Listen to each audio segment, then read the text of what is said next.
The best way you can support me is with a simple subscribe. Subscribe to my channel for more content like this.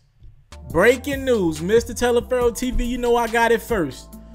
Gordon Hayward has officially agreed to become a Boston Celtic. This is a destination that before the season ended, this has been a rumor honestly for the last couple years. Brad Stevens, the coach, Gordon Hayward's former coach at Butler, we knew there was a connection there. Nothing like your college coach for most of these athletes, especially a guy that went 3-4 years at Butler like a Gordon Hayward. Listen, when it all came down to it, here's the factors that helped Gordon Hayward make his decision. Number one, the Utah Jazz are not going anywhere. You're in the Western Conference. Even if you got Gordon Hayward back, they went and signed Ricky Rubio. That's just not enough. And I heard Ricky Rubio in Utah late last night made a last-minute pitch, and Rubio came over from Spain just to make this pitch. But it wasn't enough to keep him in Utah. And I like Rudy Gobert, and I like what Joe Johnson gives them. They're not beating. And they signed Ingles, one of Gordon Hayward's closest friends. They're not beating anybody in the West with that team. And they're good. They were getting good. But when it takes you to beat that Clippers team, which was on their last legs, and Chris Paul, you see where he's at right now. If it took you 7 games to beat them, and then you get swept by Golden State, there's really not much you could do to improve that team over the next 3 years. So I think that was something to think about. He gets out of the Western Conference is the next thing. Look, man, all the NBA All-Stars are in the Western Conference right now. And now Paul George and Jimmy Butler are in the West. And you got Paul Millsap now in the Western Conference. He plays for Denver now. Look, you can go to the Eastern Conference. Now Gordon Hayward damn near mess around being an All-Star game starter. The East is that thin right now. So that was a way to get out of the Western Conference and head over to the East. And then look at these teams, man. It was down to Utah, Miami, and Boston. I already told you why he wasn't going back to Utah. If he would have went back to Utah, it would have been one of those hometown things. He just wanted to stay home. And athletes have did that. You just seen Blake Griffin do that. When a team drafts you, that becomes your new hometown, right? When you get there and you're there for 5-6 years, that becomes your new hometown. Well, Gordon Hayward, he left you. He wasn't coming back to Utah, and Miami. Reportedly, his wife wanted to be in Miami. And happy wife makes a happy life. If he wanted to go to Miami, hey, nobody's knocking him. There's no pressure to win a championship. I don't think that makes them anywhere close to a team that can probably even get to the second round in the Eastern Conference. They're better with him. There's no pressure. If he didn't want any pressure, then he could have went to Miami, kicked it with Goran Dragic, who will get him the ball when he needs it, and Hassan Whiteside, who will probably allow Gordon Hayward to be the starter he needs to be.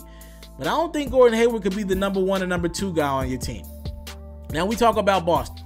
It makes the most sense if you're trying to win now. They have the most pieces to compete with the LeBron James-led Cleveland Cavaliers in the Eastern Conference. They got to the Eastern Conference Finals last year, and a lot of people forget, technically they were the number 1 seed in the Eastern Conference throughout the regular season. They're probably going to be number 1 seeded again. The Cavs are not going to care about that. But from a fit from a basketball standpoint, from actually on the court, it's not a good fit. Not at all. The team, Isaiah Thomas, he dribbles the ball a lot. He wants to have the basketball in his hand a lot. Avery Bradley, he's a guy that wants to defend, and he's even advanced his game offensively. He wants his few shots. Jay Crowder, what do you do with Jay Crowder? Does he now move to the 4 and you go with Gordon Hayward at the 5? I think they did lose Kelly Olynyk this offseason. You go with, with Al Horford at the 5 and Gordon Hayward at the 3. I guess that's what you're looking at here. That makes them better. But honestly, I would find it hard to believe that Jaylen Brown and Jason Tatum are not going to be kicking Gordon Hayward's ass in some of these practices. All right, what if Jason Tatum is better than Gordon Hayward? What do you do now? So now you just guaranteed that Jason Tatum or Jaylen Brown won't be starting for you next season. You drafted Jaylen Brown number 3 last year, and you drafted Jason Tatum number 3 this year. Doesn't make any sense, but I'm not going to even blame Gordon Hayward for this. I think he wanted to be in Boston all along. This is on Danny Ainge, the GM. You have too much of the same thing. You need to trade a couple of these pieces.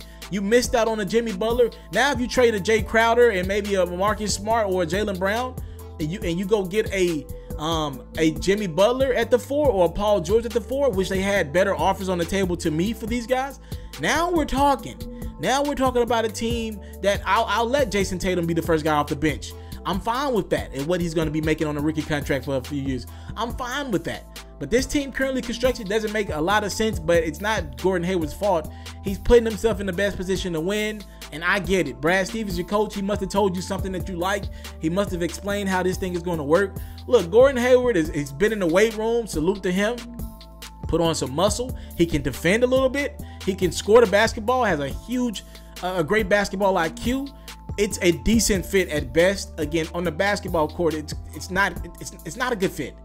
With what Danny Ainge did this offseason, it's not a good fit. Going into the offseason, I thought this would be a great fit if you make some trades.